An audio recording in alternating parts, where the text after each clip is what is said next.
1920, when Eugene Debs won about 4% of the vote for president running from jail. Right before that, of course, the Socialist Party had split, and out of it came two different communist parties, which later on became one communist party, which didn't have any electoral power either, in fact, less than the socialists had had earlier in the 20th century.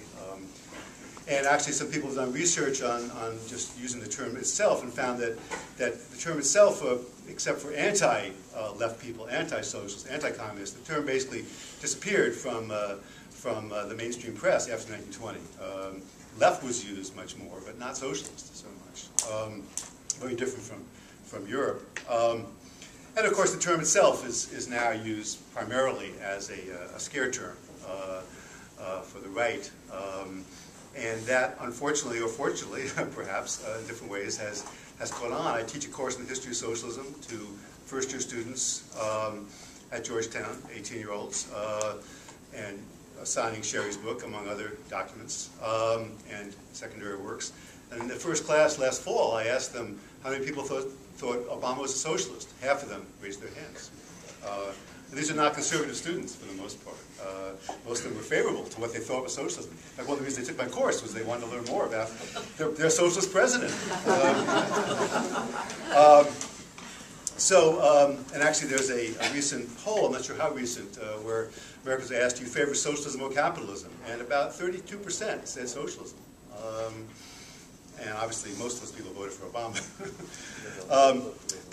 But obviously, in its own name, socialist parties, socialist labor parties, socialist workers' parties, communist parties, social democratic parties, all by different names, even labor parties at certain times locally, have not been very powerful.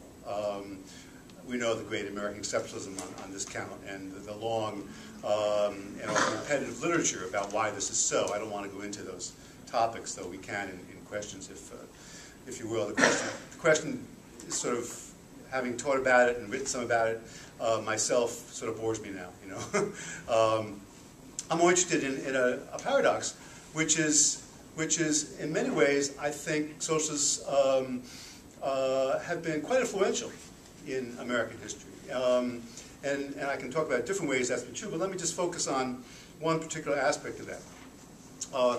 There have been three major reform periods in the 20th century. We don't know about the 21st century really yet. Periods in which liberals, progressives, they called themselves different things, were in power in Washington and in many states, and to a much lesser degree in the courts, and you know, periods when really Americans were much more favorable to liberal or progressive reform, and in which a lot of the most important legislation, reform legislation, that we still in most cases have today, were passed. One was roughly 1910 to 1920, with the Democratic Congress, and then President Woodrow Wilson began in 1913, in which you had a stronger antitrust bill, you had the Federal Reserve System set up, which was a real advance at the time, income tax amendment, ratified and by the states, organized labor became much more legitimate, and the President of the United States for the first time spoke to a convention of the American Federation of Labor, and sort of tacitly endorsed people joining labor unions during World War I. There was a lot of talk about nationalizing the railroads during World War I. They were nationalized for a short period of time, and afterwards it looked for a while as if they were going to be nationalized again.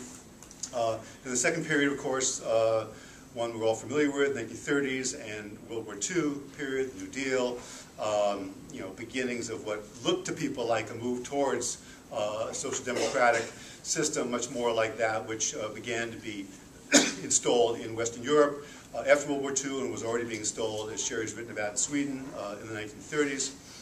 And then, of course, the period of the late 50s, 60s, and early 70s. New Frontier, Great Society, Medicare, Federal Aid to Education, Civil Rights Act, Voting Rights Act, beginning of, under the Civil Rights Act, of equality for women in education and employment, and beginning also of a modern environmental movement, of a modern gay and lesbian movement, a lot of great advances in these ways.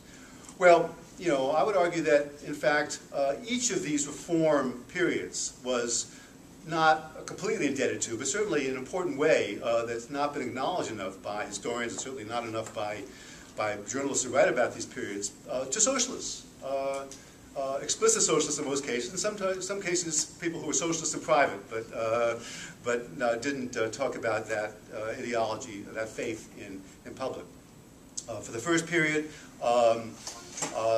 utopian thinkers, or those who were called utopian thinkers, like Edward Bellamy, his great book, Looking Backward, this sort of tract as novel, or novel as tract. One of the best-selling books of the 19th century, translated in many languages, influential around the world, I should say, not just in the United States, but especially in the United States. Very popular among feminists like Charlotte Perkins Gilman, Frances Willard, and others.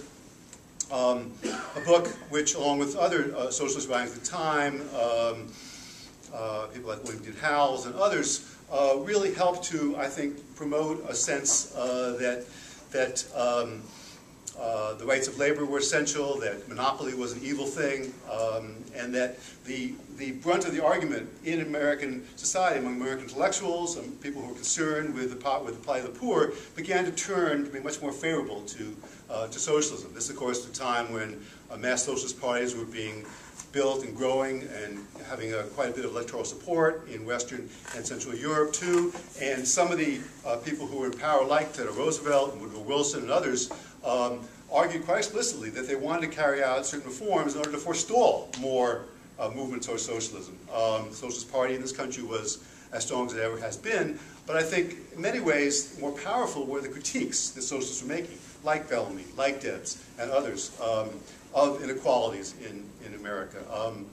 And so, in many ways, that progressive era, as we know it, was very much indebted to socialist critiques of the economic system. And the social gospel movement, which was a major force among Protestants, was very indebted also to social Christians, Walter Rauschenbusch and others. So that's that period. The 30s and 40s, of course, it was socialists who were very much involved in the original plans for what became the Social Security bill, and of course who were influential in building the CIO, people like Sidney Hillman, Walter Reuther, both of whom have been members of the Socialist Party, and there's some people argue that Reuther was actually a member for a short time of the Communist Party. He worked in Russia with his brother in a manufacturing plant there for a short time in the early 1930s. Beyond that, there was a clear influence of socialist thinking on many New Deals like Rexford Tugwell and others in the 1930s.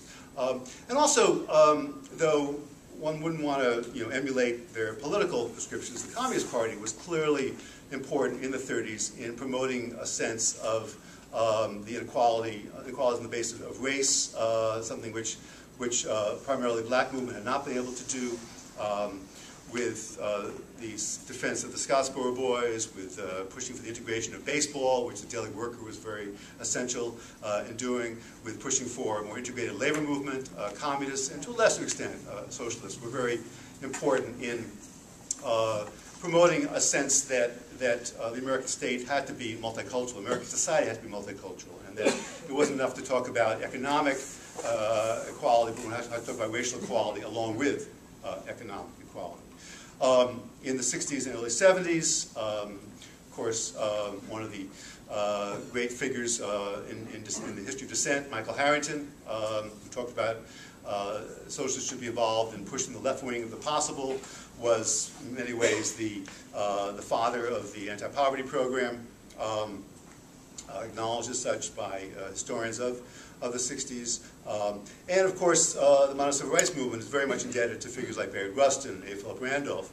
And the most important unacknowledged socialist in American history, Martin Luther King Jr., who, as many of you know, made very clear to people like Michael Harrington and Rustin that he was a democratic socialist, had read Bellamy and Marx when he was a student in college at Morehouse in the 1940s, and was his politics in many ways were closer to those of Debs than they were to those of Lyndon Johnson or